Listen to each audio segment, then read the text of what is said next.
Hey, Kelsey, Norm MacDonald here. So, you have a podcast, huh? Fantastic. You know what I always say? You know what the world needs more of? Podcasts. Live from the Screwball Whiskey Studios, The Kelsey Hudgins Show. That's right, ladies and gentlemen. Live from the Screwball Whiskey Studios, indeed. That is SKREWBallWhiskey.com. Tomorrow's stories begin right here. Hashtag get screwed. Hashtag screw it forward. All other peanut butter whiskeys are posers. Screwball Peanut Butter Whiskey is the one and only original peanut butter whiskey. Go and get yourself a couple bottles. You'll wish you had two if you only get one. And as always, I'm reminding you to drink Screwball Whiskey responsibly. That's the way. That's the way to do it. We are doing this podcast thing again after all these years. I finally have my setup proper here in the new house in Austin, Texas. In sunny Austin, Texas. Anyway, how the hell are you guys? We're gonna do a little howdy in the chat. Cornelius, Chris Cornelius, Jason, Valish. He's a fella. That's right. You know what? We've got in preparation of Jurassic World Dominion coming on tomorrow. We've got I had Jurassic World playing just then there. Me and a couple of work folks are going to go see the new movie tomorrow morning, the day that it comes out, the matinee. We're going to go see it. Anyway, so I'm going to get right into it. I had a should I click this? Is that a little better? Nah. Let's go here. Let's go back where we were. Anyway, so I had a conversation with my buddy Matt, who I went to high school with at Stevens Christian Academy in Bennettsville, South Carolina. And the other day we were talking about, he asked me about a situation that I guess I should probably tell you that story first, but I wanted to make sure to give Matt credit for asking me to do this episode. And I could have mentioned this a couple of times in my old podcast, the MI Stuff podcast, which all of those episodes are still out there. Yeah, you can get them on Apple Podcasts or anywhere podcasts are available pretty much. They're still out there and available, so yeah, definitely go check those out. And if you want to hear any of the old stories and shit like that. But anyway, long story short, I'm trying to center myself. There we go. I was going the wrong way. So anyway, where do I start? All right, I'll just start at the beginning. So this story it takes place when I am 15 years old. And I had a teacher at the Christian school where I went who she would always pick all of the students up. She was everybody's favorite. Everybody loved her. And she would pick us all up and take us to do things like recreational things, just like take us out to dinner or take us to the movies and shit like that. It was like pretty much you would do this with the whole class. So, long story short, I ended up like just I don't know. I was 15, I guess. I was just going through those the teenage years of hormones or whatever you go through at that time. So I was doing all of that, going through all of that, and the teacher was there. So we started talking on the phone or whatever about my just not having a lot of confidence in myself. And just, I don't know, not knowing how to act around girls or things like that, not knowing how to court a lady. And it started off as her trying to, like, help me deal with that shit. Like, help me figure out how to communicate and how to talk with girls and things like that. So that's what it ended up becoming in the beginning. And I honestly, like, it was just the sort of thing to where I was uncomfortable talking about the stuff, but the situation was where she would be like, oh, you can talk to me about anything. We're friends, and I'm here to help you. God has put me in you kids' lives to help you, and I'm here to do that. And so I was like, okay, well, this checks out. So I started talking to her about these situations and letting her into my head and how I felt about all of, well, it's hard to talk about because I don't want to use like buzzwords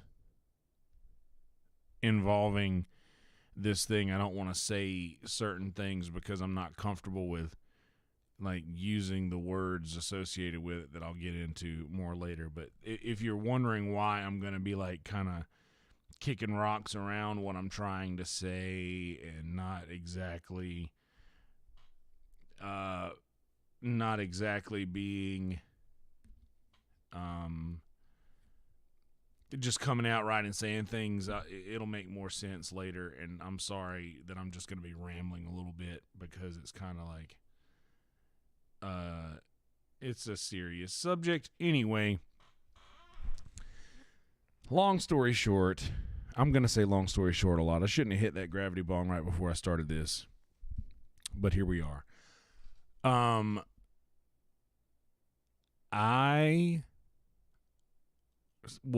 would have long conversations with my teacher on into the night, and it would be about sexually oriented things like, well, I'm feeling this right now in my life and I don't know how to deal with it. I can't talk to my parents because I'm embarrassed. I can't talk to my family about it because I'm embarrassed. So I talked to her, and she sort of cultivated this. And mind you, I was 15 at the time and she was 24. I hadn't or 26, 20. She was 20 something. She was mid 20s. So I didn't say that yet, but now you know. Anyway, started cultivating that relationship, I guess, not knowing I not knowing on my part what was going on for sure. So after a while of having these late night phone calls and things like that, and this was the time before cell phones were like a thing, really, that everybody had. So, you could pick up one phone in the house and you'd hear conversations. You could pick up a phone and hear all the conversations being had. So,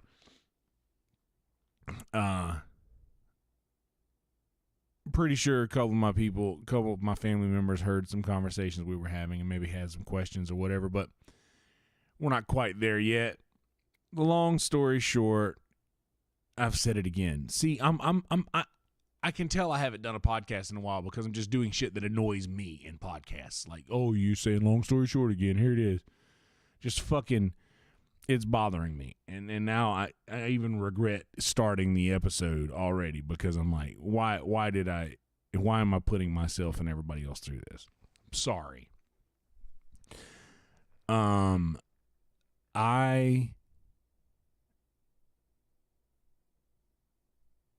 I trusted her, and I think that is something that happens all too often that doesn't get light shed upon it because I was a male, because I was a young man, and like it doesn't hit the same way, and I don't think that it gets enough recognition because of it happening to a guy, but all of that will kind of come into play a little later. So this starts with me just pretty much like, I would say something like, yeah, and I don't know what to do. I just get these boners all the time. I don't know what to do with them. I guess I was getting a little too comfortable talking to her about things like that. And again, anybody who knows me well knows that, like, I don't really have any kind of like sexual connotation to some of the things that may be sexual to other people.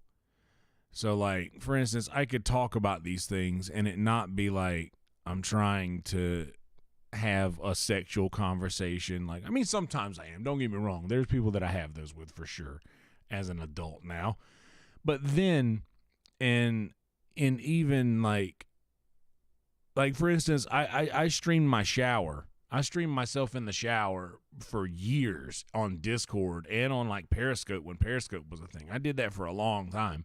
There's never anything sexual about that. Like, it's just that it was just something that I did, and I would like, that was sort of part of it. It was just like, there was nothing, it was nothing weird about it. So that's how I go about this shit.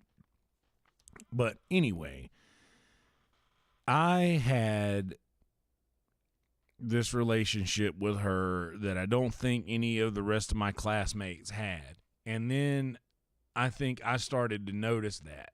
So it got to the point to where she would be telling me on the phone, you know, well, deal with the boner. Deal with it. And I'm like, what do you mean deal with it? And she would like verbally, I'm not going to go into detail, but she would just verbally explain to me what to do in this situation, and she literally talked me through, basically masturbating. And it's not that I was a child.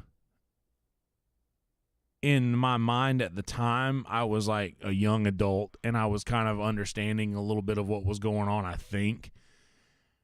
But looking back now, as a 35-year-old, this was 25 years ago, or this was 20 years ago. As a 35-year-old now, I look back, and at 15, nobody knows what's going on. Nobody knows what they're doing. Like, nobody is in control, like, at 15. Like, it's just not a thing. So, anyway, I would be walked through that situation of like how to masturbate, and she would just tell me. So basically this was phone sex, I guess, is what was going on to start with. And that happened a few times, and then it got to the point to where like now I was sexually attracted to her and was pretty much like innocent Christian boy. I really was a good Christian boy. I was in a Christian band. I would preach sermons at men's club meetings and stuff like that. Like I would literally preach sermons. And I was very much in line. I wanted to be a preacher. I wanted to become a preacher. And that was my end game.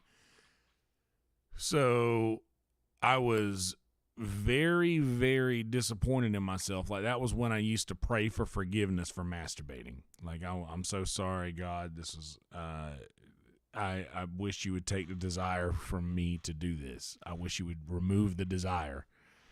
And like, I was very conflicted with my religious upbringing and the things that I was experiencing naturally as a human male that goes through these changes at a certain age. And she was there. She was just there. And in looking back, I kind of see that, you know, it's not really anybody's. maybe it was, but maybe a 24, 25, 26-year-old also doesn't have shit figured out yet, is also thinking, not thinking clearly, or whatever you want to, or whatever, however you want to look at it. But either way, all of this came down to her kind of instigating at school when we were together in class. She would sort of, and by the way, I'm telling you the meat of the story so you have all of the details so that I can get to the actual reason I'm doing this podcast. So just bear with me for a few more minutes while I finish telling this story in its entirety so that we can get to what happens after. Okay, so that I've made that clear. Also like and subscribe. So I'd been like, how do I say? I'd been sort of convinced that this was just completely normal. By the way, she was married with 2 kids. She had a family. And by the way, I'll address the family situation because there's a chance that she will see this, or that her family or the people involved, there's a chance they will see this, and I I'll address them shortly whenever we get through the story. So, got to the point where she would be bringing me up to her desk during class and like messing around, like grabbing my dick and like literally just like telling, like writing notes on things like that she wasn't wearing any underwear, or like just writing down on her desk things that she would like. It would be like she would bring students up to her desk to talk them through each of their like it's like test scores or something random like that. So, but when I got up there, it was all literally just like she was writing like dirty things on paper, just trying to get me hard and send me back to my desk with a boner. It was a game that she would play, and like as a kid, I'm like, dude, this is kind of hot. It was very hot, and I was very much into it. But I was still embarrassed, and I was just so scared that somebody would find out. I was scared that somebody would, that this would oust me, basically. I was afraid. I was just genuinely afraid that somebody would find out. And then I started to voice this to her, and she would just be like, don't be afraid, don't. And she would reassure me basically that like nobody would find out. There's nothing, like we would keep going on like we were. And then, so we started like, we would make out in like the teacher's lounge or whatever, or like literally I would just follow her into the teacher's lounge, and we would fool around in there and like some, like just rubbing up, like, not really, like there's no touching, like there was not like, there was no penetration of any way like that. We would literally just make out, and she would grab me, and like all of this was clothed at school. But a couple of the other teachers and other students had noticed me going into the teacher's lounge with her and shit like that. So like, I think this has started to raise a few eyebrows, and people were starting to ask questions, I think, at that point. So this all came down to one day. It was after school, and we had, along with her and another one of our teachers who was sort of heading up our youth program, which I was part of. I was in the youth praise band. I was also in the actual church praise band. Like I was in the main praise band and the youth praise band at this church that was next to the Christian school that I went to. And in all of this, we had separated up the age groups that we would all be Sunday school teachers for. So it would be like the youth, which was my age group, that this teacher that I'm talking about was the head over. And I was actually a Sunday school teacher for the kindergarten age kids. Like, I think I was literally just like, I think I was kindergarten through second grade. And it was basically just I would play songs, you know. They knew all of these Christian songs and stuff, and we would play songs together, and we would like tell Bible stories and stuff like that. So that was basically what I was doing, was the Sunday school teacher for the kids. And we had this prayer group where we would meet and we would pray basically for the spiritual health of our Sunday school teachers. And I remember just like, I was on fire for God back then, by the way. Like, I mean, you would have had to have known me then to understand like how involved I was in the church and how I felt about God. You would have to have known me then for any of this to really set in and make sense. But I was very much on fire for God, and we held hands in praying, and the way you would do it was you would hold hands in a circle while praying, and someone next to you would pray, and when they were finished praying, they would squeeze your hand, and then you would pray, and then when you were done, you would squeeze the next person's hand. So that's how a prayer circle works, if any of you didn't know that. And we did a prayer circle for our Sunday school teachers, and obviously this teacher was next to me, and the whole time the prayer circle is going on while she's holding my hand, she's like, you know, when you've held hands with somebody and they like, you know, move a finger around or something and like affectionately, that's what she was doing the whole time. And I think some other teachers like maybe saw that. You're supposed to keep your eyes closed during the prayer, but I think somebody saw that shit, which will kind of make sense a little later. So after this, she said, I can't take this anymore. We need to take this further, and we need to go somewhere now. And I was like, well, I can't go anywhere now. I've got to give my little sister a ride home first. And first of all, we just got done in a prayer circle. Like, we had just got done talking to God. And in my mind, at that time in my life, it was the most important thing to me. So I was like, there's no way we can do any of this. Like, I feel like conflicted in this. And I just don't feel like God is going to approve of this relationship that we have. And anyway, she was like, okay, then just go home. And she was like, kind of like upset with me, like, okay, we'll just go home then.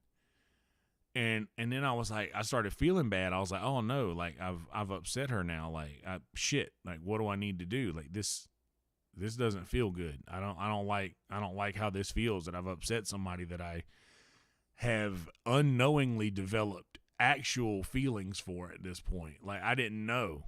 But, you know, I was 15. I didn't know what feelings like that felt like. So at this point, I was like, oh, shit, what do I need to do? And then I take my sister back home to my dad and my stepmom's house at the time. By the way, I was raised by my grandparents. I lived with my grandparents at the time. And so when I take my sister back to my dad and my stepmom's, I was driving back home, and this was... I had just recently gotten my license. I was 15. It was within months, and my grandmother had a cell phone that she would give me when I would leave the house. So I would just use my grandmother's cell phone when I was driving, just in case I got into any kind of trouble, needed to call somebody. Anyway, the teacher called that cell phone. She called my grandmother's cell phone and told me all I needed was 5 minutes. She said, all I need is 5 minutes. Come meet me somewhere. So at this point, I was like, okay, well, she's not mad at me anymore. Okay, I'll do this. So we went and met down a dirt road this is like out of a movie. We met down a dirt road that my dad literally used to take me fishing down. Like, we used to go down this dirt road to go to like a pond back there and go fishing. And we went down this dirt road. I got out of my truck and went back to her van, and immediately we just started making out. And she started messing with my belt. And at this point I was like, okay, this is it. You know, this is about to be that time that every young man waits for in his life. I'm about to do this. So, like, she pulls my... By the way, for family watches this podcast, you might want to turn this part off if you get a little awkward about things, because you're going to get awkward if you're related to me, okay? So, she literally just pulls my dick out and starts going down on me. And like,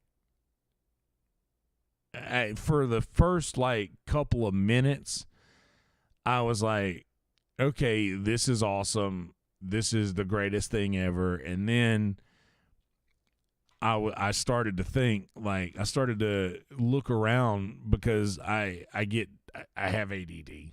I get a little, even in that circumstance, I got distracted, and I started looking around, and I noticed that, like, off in the distance, there were these trailer houses, these trailer houses that were like off in the distance. And I was like, man, my paranoia at the time was like, oh man, somebody has binoculars in those houses and they're looking at us over here doing this. They're wondering what we're doing.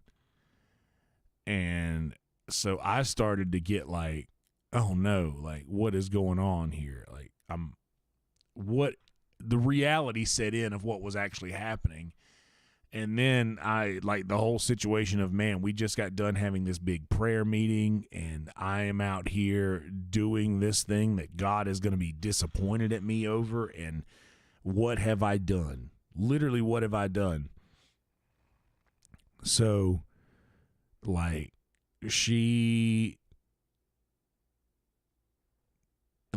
gets, I was like, look, we got to do something about this. This isn't working. I'm not coming, right? I'm not coming now. And like, something should be happening by now. Like, this is taking a while.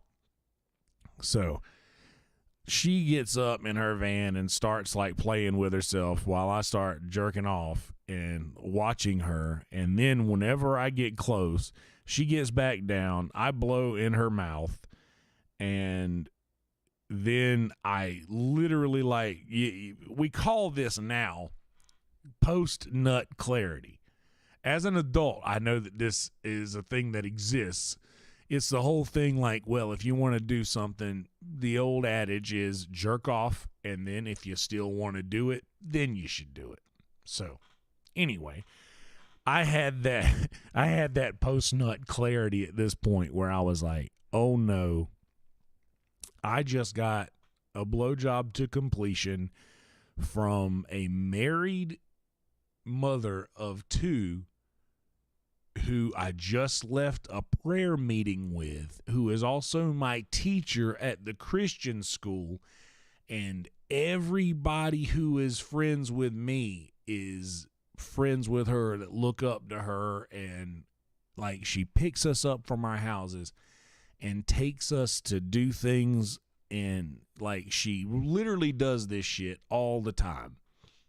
Anyway, as soon as I bust and she is like pulling her underwear back up, and I'm like, I got to go home. I was supposed to be home by 7 and it's 7:15. I got to go home, or whatever the fuck I said. It was something like that. So I leave and go home, and Like, just walk into my room and say, I'm not feeling that good. I'm going to go straight to bed. Well, my family knew me so well. And they knew something was wrong. My Aunt Marie specifically was like, what's wrong with you? Something's going on. Like, something ain't right. So I go home and I go to bed early. She keeps trying to contact me, and I don't get back in touch with her. So anyway, after that happened, and that's the only time that it happened, I started to be like, okay, we can't do this anymore. I didn't like how that went. That felt weird to me spiritually. And to me, you have to understand, as a 15-year-old, God was everything to me. And I disappointed him. I let God down. In my mind at the time, that's how I looked at it. And I couldn't abide that. So I told her, I was like, I'm not doing this anymore. Like, stop this. And she didn't stop. She would still, at school, like, when people were around, she would come up to me and, like, stand really close with her hand down to her side, grabbing my junk, like, in front of people. Like, they could have seen, they could have known. It was, like, at this point, a game to her, I think. And I just kept saying, like, look, I don't want to, like, don't get me wrong. Like, I'm a sexually interested 15-year-old at this time. And I'm still just like, look, I just don't feel comfortable with how this is going. And I was like, please, we need to figure something else out. And of course she gave me the whole, like, to settle my mind, like, oh, my husband doesn't touch me. He doesn't look at me. He hasn't cared for me sexually in yada, yada, however long or whatever. It's the same line that they all give whenever it's a married person that wants to, hook up. But anyway, doesn't matter. So she literally keeps on doing the same shit and grabbing me, and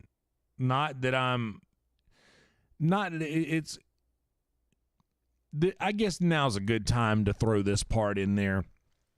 With all of this Johnny Depp and Amber Heard shit going on, where now it's like kind of shedding light on how some females can be tremendously manipulative and figure out a way to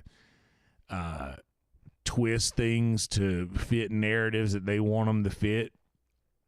She ended up going in depth about, like, oh wait, I'm saying too much right now. So with this whole Johnny Depp Amber Heard thing, at that time in my life, this was in 99, 2000. What year was I born? It was in 2001. So this was in 2001. It wasn't like a thing to where a woman could advance on a man. You know what I mean? Like, it wasn't the sort of thing to where a man could be taken advantage of. Like, that wasn't a thing at the time, it just wasn't. So looking back, I can see that I was being taken advantage of drastically. And it got to the point to where she would say things like, well, you better meet me over here at this time, or I'm going to tell Pastor Larry. And Pastor Larry was our school administrator, and my best friend's dad at the time, like one of my best friend's dad. And he was my dad's best friend as well. And, like, she would just threaten to say that she would threaten trouble. And here is how I learned that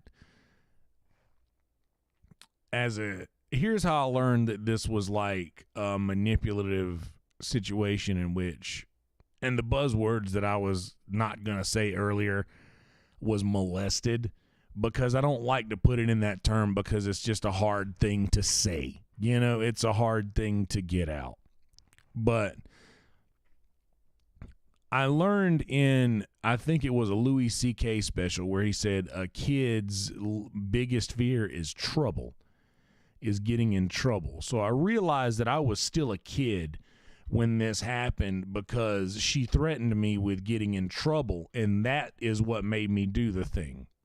Like continue to like entertain this thing. But it started to eat me from the inside. It started to eat me alive. And it started to show. I've always been a very like outspoken, boisterous person. Like I've always been kind of life of the party a little bit. Like just that's always been me. As a child, I would always all my family I would gather them around when I would try to make them laugh or do funny songs or make up funny shit. Like that was my thing. And I didn't want to do that kind of thing anymore. And I started changing, and everybody started noticing and then asking questions. So one time I had, and this was when I was living with my mom and my stepdad. And you guys have heard, if you've listened to any of these podcasts or any of these old episodes, you'll know that I don't have a relationship with my mom anymore. I haven't spoken to her in almost over a decade. And it's but this was during a time when I was living with her, and she has this way of just harping and not like incessantly not letting something die and just continuing a conversation. I used to remember my stepdad would always say, "Would you please just drop it? Could we please just like let this go or whatever," during an argument? And she wouldn't. She would just keep going, and just it was fucking annoying. And anyway, she started that with me. She started like, "What's wrong with you? Something's wrong with you. This is and I was just like, "Look, I don't want to talk about this. Like no, I don't want to talk about anything. Like I just please leave me alone. Like I don't." And just she incessantly just would not stop bothering me about this shit. And then after a while, I was just like, "Look, I don't want to go to school because I don't want to be around my teacher." And then started asking questions and shit. And I had told my stepbrother everything that had happened. Like I had already let him know. And so my mom, when she heard this story, I didn't give the story that I gave just now. Like I gave the Cliff Notes version. Obviously, I was talking to my fucking mom about my first sexual experience, which nobody should have to do ever. Like nobody should have to do that. So she ended up making a huge deal out of this and forced me to tell this story to my stepdad. Then she called my actual dad, and she was I was made to explain this story to everybody. So then I get back home to my grandparents' house, like where I live with my grandparents, my dad's parents. And I went into the school, and not only that, to add to the stress of all of that situation that I've already talked about just now, I went to the dentist and I had a cavity. And they did an x-ray of a cavity that I had, but they found another tooth that was growing on schedule inside my sinus cavity on this side, right over here behind my cheekbone. And this wisdom tooth was impacted from an accident I was in as a kid, which is an episode that's already happened for sure. Long story that we don't have enough time for today, but it was impacted from a head injury that I had as a kid. And I got the x-ray done, and they found that tooth there in my sinus cavity, and they tested it, pulled it all out. But after they pulled it out, they tested it and found out that it was malignant. So I had a cancerous growth inside my face, basically. And I was about to have the surgery to have it all removed during this time of my life when I was 15. Like during that whole thing. It happened at the same time. Anyway, back to the other part of the story that I alluded to at the beginning, not at the beginning, earlier in this episode, where I was like, I'm just going to tell you that part of the story so we can get to what happens after, because this is the part that kind of is fucked up. So, not like the part before, wasn't? So, what happened next was my dad was like, hey, listen, I can see that all of this stuff is bothering him. Like, my mom wasn't a big part of my life ever until like around the end of my high school years or like middle school, high school years when I moved in with her. She was not part of my life. So my dad knew me like they wouldn't. Like my mom and any other people's like in that part of the family would. Nobody would know me like my dad did at this time because we're a lot alike. And he was like, listen, I can tell that this is bothering that boy. Like, y'all, we gotta like calm down with bringing all of this shit out and just be gentle with it. But my mom was like, no, we're going to sue this woman because all my mom cares about is money, which... Long story, if you guys haven't seen the episodes where I've talked about it, my mom conned me out of $50,000 when I was 18 years old. So this was 3 years after this situation. So she was just trying to use me as a way to get money for herself so that she could sue this woman. That's what she wanted to do, is take him to court and get money. My dad picked up on that immediately and was like, no, you're not going to exploit this child to get any fucking money. And in that situation, I'm sure that my mom began like, oh yeah, well, I'll show you. So then she starts planning all these ideas in my head about the money that I'm going to come into when I turn 18. And anyway, that's how I ended up giving it all to her, but that's not the story we're talking about. That's just a story of why my mom's a piece of shit and why I don't care to count her as a living part of this earth anymore. But long story short, my dad's like, hey, this kid's not doing well with this. We need to be gentle and not aggressive in this situation. Let's just take care of him, make sure he's okay, and not make this about us, which my mom was trying to do. And anyway, I had to go and explain this story in full to Pastor Larry. And Pastor Larry's daughter and this teacher were very close friends in high school. Like, she spent a lot of time over at their house. Like, she was almost like a daughter to him. And it ruined me to have to say all of these things and change the way that he felt about somebody that he loved and somebody that everybody else loved. Like, all of my friends, they loved her. She would, like I said, she took us to Washington, D.C. on a field trip. Like, she took us to the movies, to restaurants, pizza parties, all the time. Like this, we were always together, all of us. And this was just a really fucked up situation. I had to explain in full detail, and they told me, like, well, first off, we've had some ideas that some of this stuff has been going on because of some things that have been brought to our attention from some of the other students and some of the other teachers.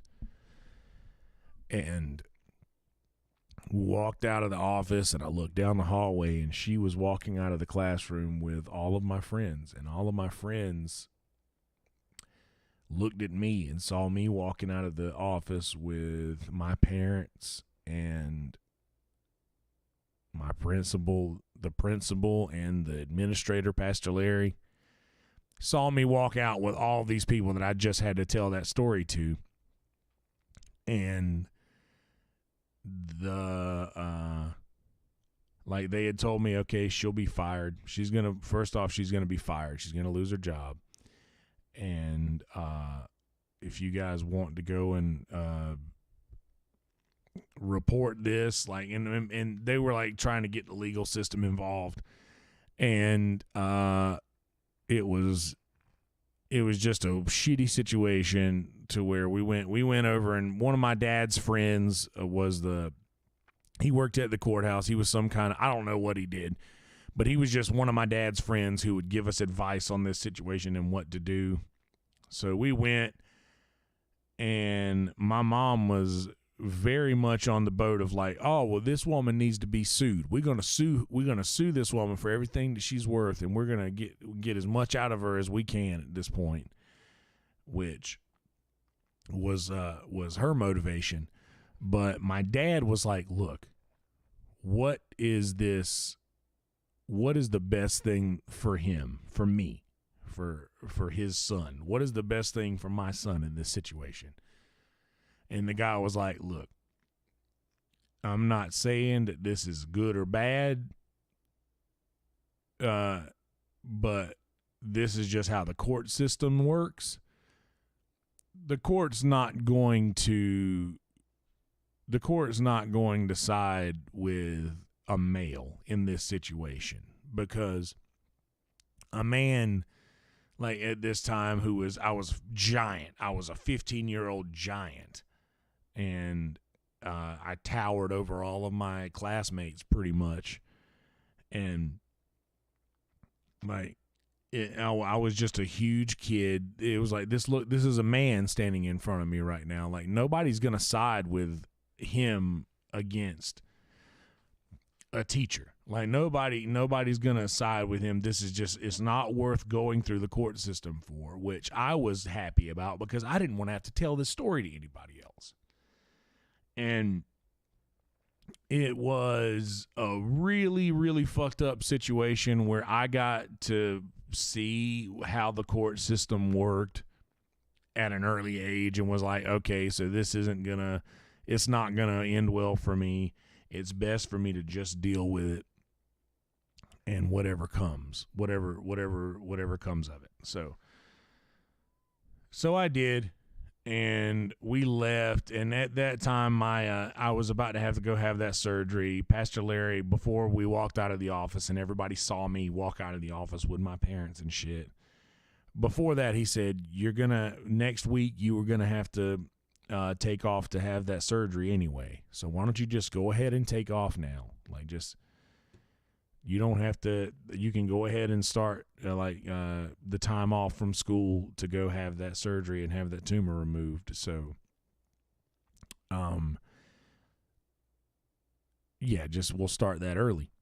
And I was fine with that, obviously. But then the teacher got fired on the spot. She got removed, and all of my friends and all of my other classmates were like, why was she fired? Why was she fired? Everybody started asking questions and shit like that.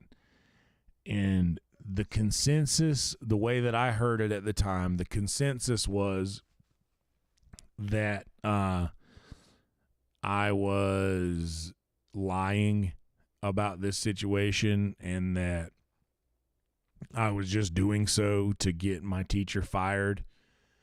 And that was what everybody had decided.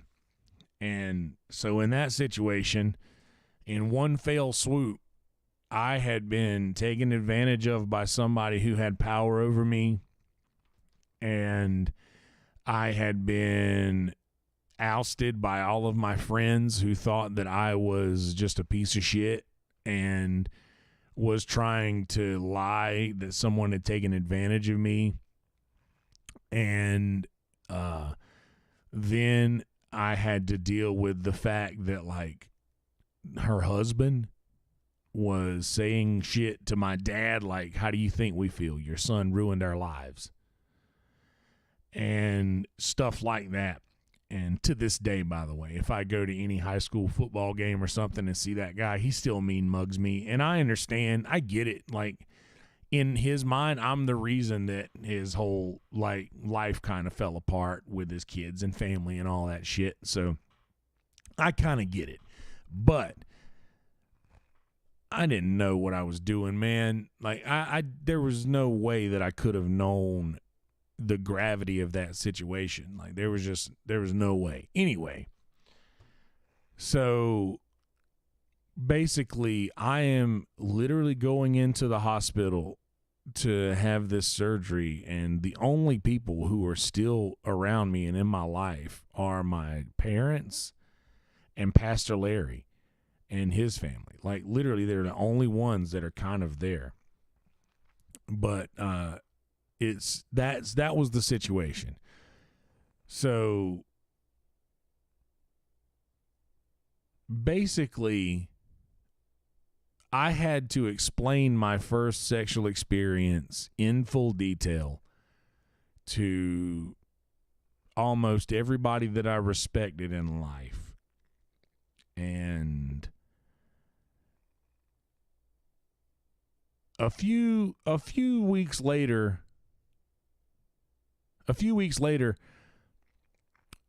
one of my friends called me and said, "Look, everybody didn't believe you whenever this shit happened, but I just heard something on the radio, and I believe every word that you said." So apparently, the teacher called into the radio and was talking like some kind of crazy. I don't remember what it was, but my friend Chris said, "I just heard something on 103.3, and I believe you." Like, I just heard her call in, and I don't know if she used her name or it was just her voice. And she was just telling a story or whatever. But from what I hear, she called into the radio anonymously maybe and told basically the same story of the story that I just told of how it all went down. And like, one of my buddies heard it and called me immediately and said, "Dude, I just heard this story on the radio." Like, it was a long time ago. That's how I remember it. It could be inaccurate, but that's the details that I have. And anyway, that's all I got. Like, but he told me, like, "Dude, long story short, we believe you." He was dating a girl at the time who pointed out to all the rest of the students. She was like, "Well, she did bring Kelsey up. She did bring Kelsey up to the desk a lot. Like, she brought him up to her desk a lot. Like, and it was an uncomfortable amount." And like, they were talking about how, like, she would always drop me off last, you know? She would always drop all the other students off first, and it would just be me and her. She would drop me off very last. And my house wasn't the closest to hers. So, like, it was just little situations like that one of his girlfriends at the time had put together and kind of said, like, think about this. Like, we're kind of like, we were his friend, and if he really did go through all of this stuff, and then he's alone right now. And like, think about that. So basically, that kind of saved me mentally, you know, like, just like, I was not doing well mentally, you know, I was just not doing well. And I think that this is probably like, just with the whole situation of where my mom leaving my dad when I was 2, and then the accident that I got in when I was 8, where I did die 3 times and was brought back like that. And then just having some situations where I had some digestive shit where I was afraid to go to the bathroom. I was afraid to shit for a few years. So I literally shit myself for a few years when I was like 8, 9, 10, 11. Like in those years, I would literally shit myself for a while. And there was just all of these things, one after the other. But now I was 15, this situation had happened, and I was like, fuck, I feel alone. Like, I just feel fucking alone. And even the people that I wasn't alone with, the people that were around me, like, I don't think they understood, you know, what I was going through. They didn't understand the gravity of the situation. And maybe until right now, if any of them ever watch this, like, until right now, they might never have understood all of the gravity of that situation. So basically, that saved me mentally, knowing that, oh shit, like, it doesn't matter whether or not, like, somebody tries to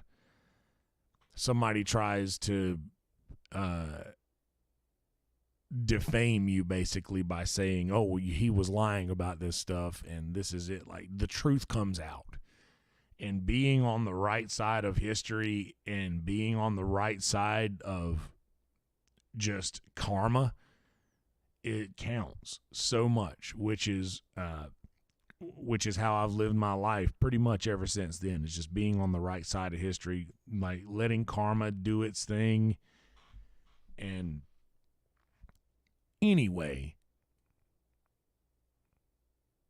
fast forward to like another couple of years after my friends. Like, at this time, I started smoking weed when I was 15. So I started smoking weed then, and I started drinking pretty heavily. When I was like 15, 16, I was living with my mom, and my mom didn't give a shit like what I did. She didn't discipline me at all for the stuff that I did. Like, I was just allowed to do whatever I wanted. So I was getting hammered all the time, and I was getting high, which the weed was the only thing that would like clear my head. But the alcohol was obviously not good for a 15, 16-year-old. And I was just getting hammered a lot. And that started my addictions. So I'm pretty sure that all of that shit that had happened from the time when I was 2 to the time that I was 15 resulted in my addictive personality, like to where I would just go balls deep into whatever it was that I wanted to do at the time. And thankfully, some of that was music. Some of that was just I was like, okay, well, I'm just going to pour myself into the guitar and I'm going to start writing. So I started writing songs when I was 15 as well. Like, I just started, I would write all the time. And that was my way of coping, I think, without knowing it at the time. But anyway, fast forward another few years to where now I am 18 and I drink a lot, and I had kind of abandoned my family that raised me, my dad's side of the family, because of nonsense that my mother had spewed towards them and against them about they don't care about you because they didn't want you to go to court because they didn't care about you and they didn't want you to get any kind of justice for this thing. And which now I can hear her saying, like, oh, well, she's just manipulating me against my family, who actually cared about me and was actually looking for my well-being when all my mom wanted was a paycheck. And anyway, fast forward to when I actually start getting sexually active as an adult. I was 18, and the first sexual experience I had as an 18-year-old when I lost my actual virginity was with a woman who was in a relationship. And she was, I don't know if she was married, but she was in a long-time relationship. And for some reason, I realized, oh shit, like this has like, this thing that I did when I was 15, this thing that I was a part of, has altered how I view potential sexual partners.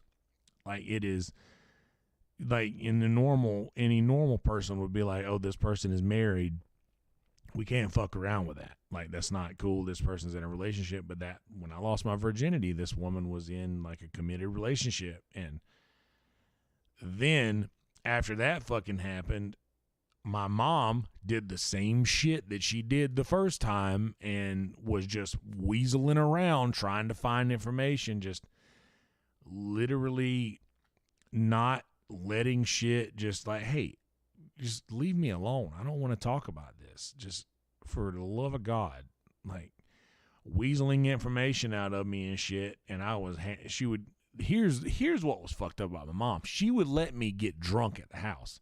She would let me get wasted, and then she would start asking me questions. So it was like she would get me fucked up and then start asking me questions and shit, because she knew I wasn't going to be good at lying, or I wasn't going to be good at fucking whatever I was trying to derail the conversation with while I was drunk. So she would pull shit out of me like that. So she would make me explain, like, she would like make me explain shit that a son shouldn't explain to his mother. Like, I shouldn't have been talking to her about shit like this, but I did, because once again, I was a 18-year-old drunk. Like, I didn't know what was going on at the time, but she kept fucking all of this nonsense up. And then by the time I had turned 18, this was when I had all the money. This is when I had gotten the insurance settlement for the money that I got from the accident I was in, and as a kid. So this was like $100,000 paycheck that I got at 18 years old, and I wrote a check to my stepdad for $50,000 because my mom had convinced me that was the way to do it. So at that point, and I'm trying to keep my stream of consciousness going, but I see you guys in the chat, and it's so good to see you here, Brittany, Jason, everybody. Thank y'all for hanging out. But seriously, like,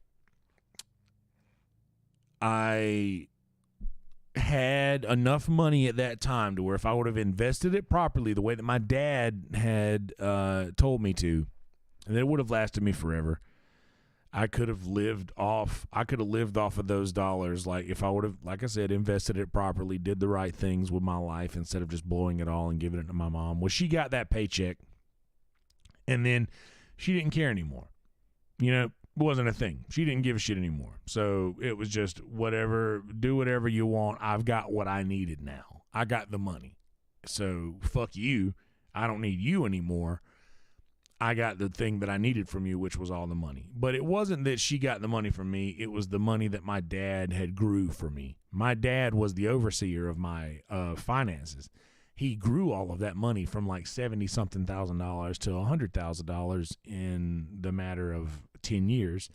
And it was like that's how the whole situation went. And when she left my dad, she took all of his money out of his accounts as his bookkeeper for his business and gave it to my stepdad to buy used cars, because she had an affair on my dad with the guy who became my stepdad.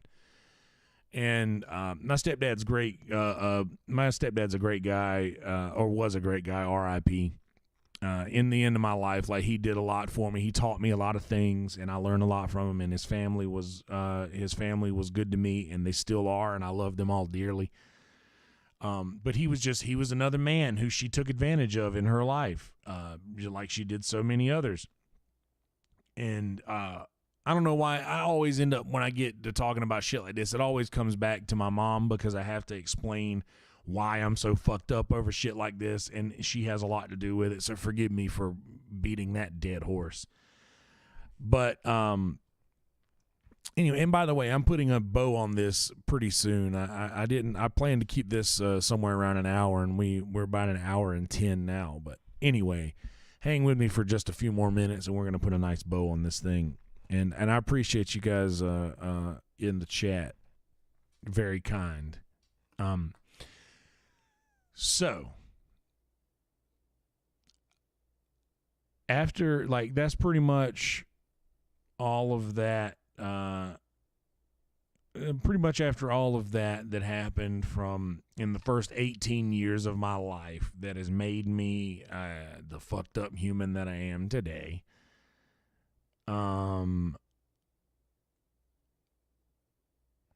The tides kind of change a little bit, where with this Johnny Depp Amber Heard thing, to where the Believe Every Woman movement, and I am in a very peculiar situation in my life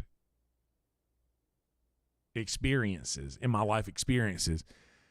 to where I am skeptical of women who I notice those traits in, that I noticed in my mother or in that teacher. Like, I am very skeptical of people who I notice those traits in. And there's a few that I'm around right now in Austin that I've definitely noticed those traits in. And it's just, I'm not going to drop any names because I'm not that guy.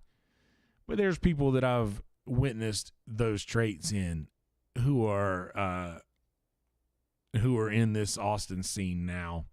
And I can see people who are out here that are just trying to use that power of Believe Every Woman to try and defame someone's career and try to defame people's name and make somebody look like something they are not, so that they can progress and that they can go forward, or just to show that they wield some sort of power, which is fucked up, but it's a thing. And I've noticed it, and I probably shouldn't have said anything, because now it's going to be obvious that I'm on to what's going on. But that's not the story that I'm here to tell. The part of the story I'm here to tell is that my buddy Matt Nolan, who I doxed Matt just now, I don't think he'll mind. I don't think he'll mind me saying his name. I hope not. But he reached out to me the other day and was like, "Hey, man, haven't talked to you in a while. I'd like to catch up sometime, just see how you're doing."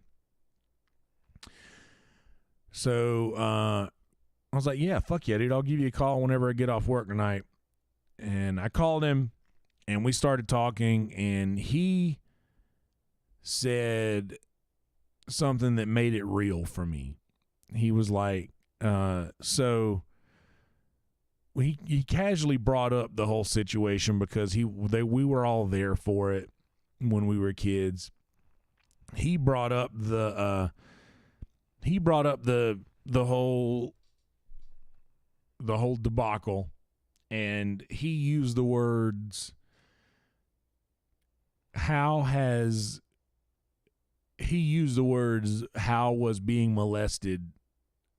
being molested affect your future? Like, affect your life as an adult.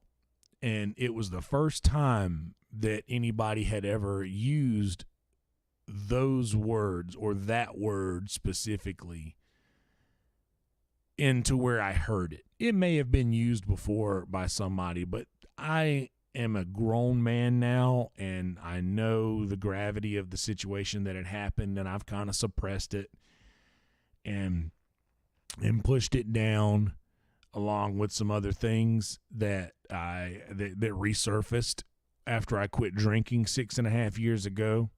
Once the reason I brought up that I started drinking so much when I turned 15 and all this shit happened was because alcohol works as a depressant, and it'll also suppress things that you want to drink to get away from. So you'll just, you drink and drink and drink. And all of this stuff is then not an issue. But when I quit drinking and I didn't have a relationship that I was, I'd quit drinking and stopped, smoking weed and partying and everything when I started dating dating my ex-girlfriend for like 4 years. But the last couple of years we started drinking and smoking pot and shit like that together, which was a good thing. Because I had a positive reason to have those things in my life, or I had some sort of positivity, and I wasn't depressed, a whole lot. Man, I mean, I guess I constantly was, but it wasn't like shit. Maybe it was, who knows?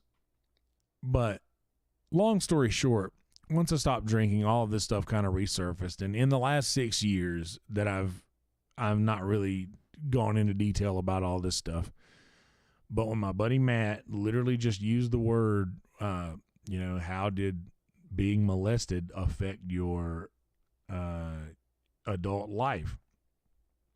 So I pretty much described to him a little bit of what I told you guys. Man, it's just kind of now, as a sober person, I don't feel that I can properly gain consent if and it's hardly ever people that are sober or not drunk, at least in around me in Murrells Inlet, where I lived in Myrtle Beach for the longest time, or especially now in Austin. There's not a lot of sober people, and therefore I don't properly feel that I can gain consent from someone who is drunk, and that doesn't sit well with me. I don't fuck around like that. And that now I am just sort of, anytime any sexual situation comes about, I associate it with how that situation went as a 15-year-old. So now I'm just fearing that every sexual situation that I come into contact with is going to, every sexual situation that I come into contact with is going to end the same way, with a lot of pain and a lot of long time suffering. And I am just turned off. If any of you guys watch Kill Tony, you guys remember in the Justin Martindale episode where I talked about this on Kill Tony. And in that, where it was it was awesome when it happened. Of course it was. But then I said, it kind of affected me in a certain way. And now I don't even try to fuck. I don't care, because I don't need that. And I guess as a human, you do need that. As a man, you do need that sexual interaction. However, I don't need all of the negative things that would come with it if it ended up going similarly to the way that situation went. And I know that it's a little delusional to think, because I'm a grown man now, I'm not a child. So it wouldn't go the same way. But then again, I just feel like I've always felt too that I am destined for bigger things in this world, and I never wanted there to be any kind of light that could be shed on any negative thing that I had done. And in my mind, the only way to accomplish that justly and to have karma on your side is to just not do anything negative, to just not have anything that anyone can use against you. So, because if there's nothing that you've ever done that someone could try to ruin your life over, then your life would never be ruined. And I was just so scared with everybody that had been canceled over all of these things that they have done by just being aggressive or forward sexually with women or whatever. So with all the Harvey Weinstein thing, or just any kind of shit like that was a big deal. I made it a point to never treat any female any differently than I would want a man to treat my little sisters. Like, I would never do that. And don't get me wrong, like, I'm not saying that I'm perfect. I have sent dick pics. Like, I'm not trying to be out here in the world acting like I'm a fucking saint, that I've never done anything like that. But on the times that I have sent stuff, like, I don't think I've ever sent a dick pic to anybody that I haven't either seen naked already, that we have had some sort of sexual thing already, or to someone who I don't think I've never sent anything like that to somebody who would be like, oh no, this is offensive, I don't like this. Like, I don't think that's ever happened. And anyway, and the only reason I'm saying that is just so, because if somebody's like, oh yeah, well, you wouldn't do anything like your sister, like, you wouldn't do anything to anybody that you wouldn't want anybody else to do to your little sisters, then whatever. But you know what, man? If anybody like has that kind of relationship with somebody else, like, there is a healthy, I have a problem to where I feel like any kind of sexual relationship is unhealthy. And I know that that's a problem that I have. And I have to rewire my mentality to know that, like, there are healthy sexual relationships. And what I'm trying to say is that I have healthy sexual relationships that I've had with people. And with those people, like, I'm comfortable with sending messages like that. Like, and it's reciprocated. Like, there's nothing weird about it, and that's just how it is. And there has been a couple of accidental Snapchats. I will not lie about that. But since we're out here putting everything on Front Street, there's been some accidental Snapchats sent with fat fingers. But what can you do? I've apologized profusely, and it made me look more like a fool afterwards, because they were like, dude, what are you apologizing for? You're good. Like, you don't apologize to me. Like, you're good. So anyway, that's like the situation that my buddy Matt wanted me to describe, was what it's like to be me, a giant dude that looks like this, who was taken advantage of as a kid. There's not a lot of people who talk about that are in a situation like I'm in. And I'm finding more and more about people who experience things like this, who are much older than me. And not to dox any situation, but there's someone who you'll find out about in the next year or so, who went through a similar situation that I did. And then they're going to be talking about it as well. And they're already talking about it, but you guys will hear about it over the next year or so. And when you hear it, you'll be like, oh, that's it. And trust me, you'll hear it. But I'm not going to tell you who it is. But you'll see. And it'll be a big it'll be a big news story. And it's just, and by the way, just for the record, when that big news story comes out, it might come back as to say, oh, dude, he was just trying to knock the legs out from under the story. And that's not. This person that I'm talking about is kind of like giving me the confidence to talk about this in front of you guys. And my buddy Matt calling me, just saying, like, man, you should really do a podcast episode about that and talk about it in detail, because there's a lot of people who have gone through similar situations that are just afraid to talk about it because they're a dude, and because they feel like they can't.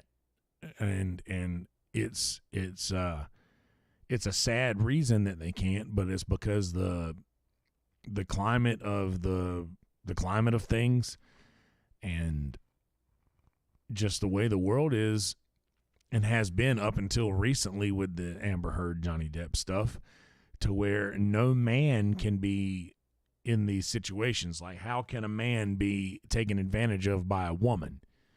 And this is where you finally learn and see, you see it be evident that there are more ways to take advantage of people than taking physical advantage. Like, of course, a man can physically take advantage over a woman, but a woman can 100% take mental advantage and emotional advantage of a man. And unfortunately, that the light rarely makes it to those sort of situations. The light never gets shed on a lot of those situations. And I guess this is just my stab at trying to get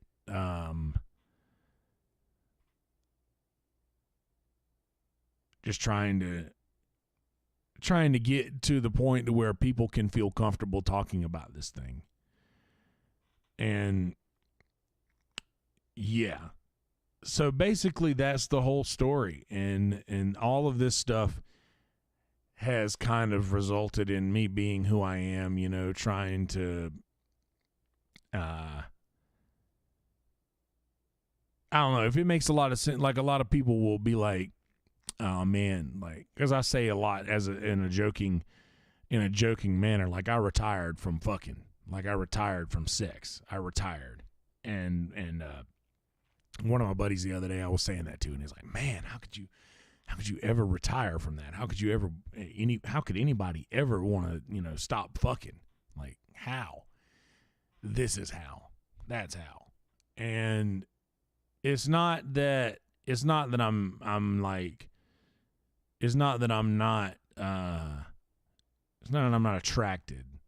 attracted to, you know,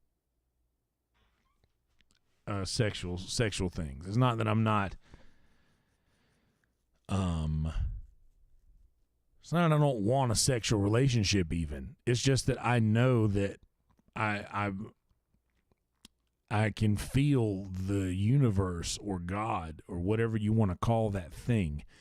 I can feel it pushing me to like reproduce and have a family and children and all of this, like all of these things. I can feel that urge.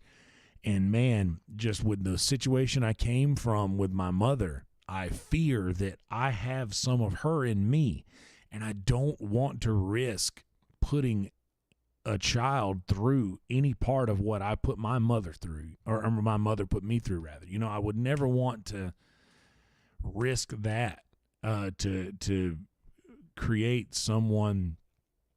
Like, there's a chance that one of my child's, or even if not, even if I do well, there is a chance that my children will carry on the trait that was in my mother, and that they will then create that situation for someone else, and that I will have to witness that go down. And just, I don't think that I'm emotionally prepared to deal with that.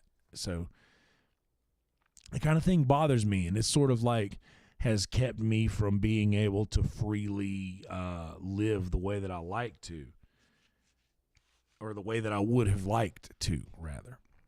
So I guess what I'm trying to say is that whenever the time comes and it's the right situation, that I feel like it will be so obvious that I can't deny that this is the situation. Like, this is the person that I need to spend more time with.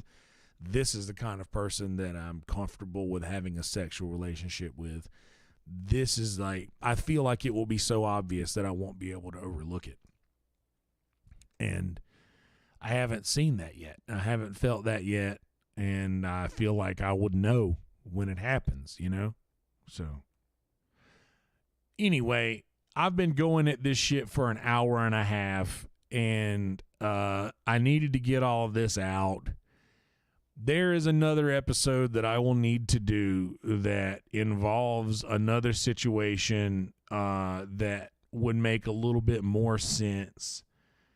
That would make a lot more sense, actually, to why I feel the way that I feel. And I've never told anybody about it that I know of.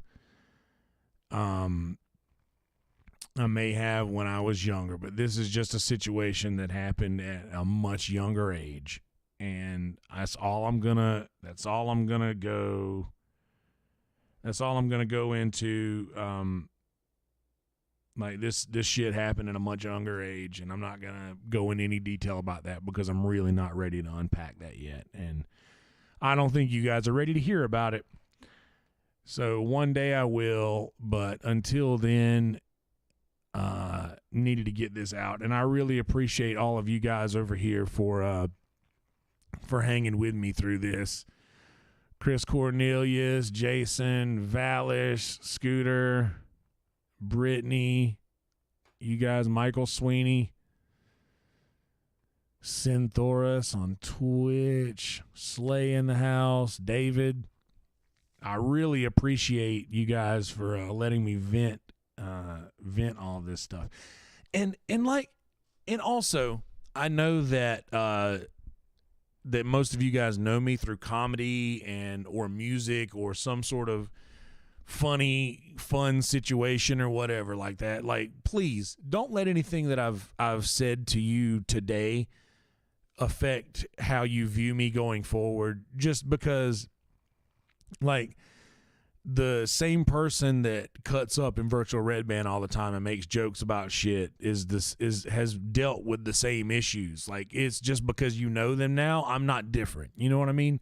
I'm still who I was before you knew all of this stuff, if that makes any sense. And it means a lot to me to just don't, like, if it takes any kind of effort, this is good practice for you to just not lead mentally with that thought when you think of me. Like, and I fear that that will happen, because when it's hard to not see something like that in the forefront of your thought when you think of me after it's such a big deal. But I would just please try to just not view me that way, because that's why I haven't really wanted to talk about this, because I didn't want people to look at me a certain way. And anyway, that's beside the point. I'm going to go ahead and get out of here. I'll let you guys know I revamped my website this past week. Yonderwizard.com, ZZERDYONDER, wizard, ZZERD.com. So go there and check out some shit. I got my Yonder merch is there. You can click the Yonder merch. I got hats and stickers and shit. And actually, if you guys just want stickers, DM me on Instagram at Yonder Wizard, and I'll send you stickers for free. Just send me an address, and I'll send you some stickers and shit like that. But if you want T-shirts or hats or mugs or anything like that, get it there. It's pretty good. It's pretty cool shit, I guess. I deleted a bunch of the stuff. I don't have to tell you all that. It doesn't matter. Go look at what I have available and order some shit if you want, or don't. But please like this page, like this episode, share this episode, subscribe on YouTube, follow on Twitch, follow me on Instagram. Let's see, I have all this stuff down here. I took it away. Bam. So there we go. Yonder Wizard, and as always, screwballwhiskey.com. That's SKREW, ballwhiskey.com. Tomorrow's stories begin right here. I don't have any screwball stuff close to me, or I would hold up the flag. Yeah, so I think we are doing a long virtual Red Band tonight, if I had to guess. So I'm going to be streaming that as well from my angle. from my view of everything that goes on. I've been doing that. I used to do that a lot, but now I'm doing it again because I have the setup over here. So anyway, I'm excited about it. Also, the song that's playing right now is called Where's My Monster? If you guys want to hear the version with lyrics, you can go check it out. It is on the album That Way Lies Madness on Spotify. Kelsey Hudgins, if you guys want to hear any of my original music, a lot of it is on Spotify, Kelsey Hudgins, or SoundCloud at Kelsey Hudgins. So anyway, so good to see you guys. I love you to death. I really do. My life is enriched by knowing you all through the internet. And I know that seems foolish to say, but it's true. Like I have gained a lot by having you guys just interact with me online, and it really means a lot, and I appreciate it, and I love you all. So that being said, be good people, and I challenge you to do something nice for someone this week, and don't ask for anything in return. Just let it be between you and the person you did it for. We call that pulling a Roger. So go pull a Roger for somebody and just do something nice, and don't tell anybody about it. Anyway, love you guys. Be good people, and I'll see you in a couple hours.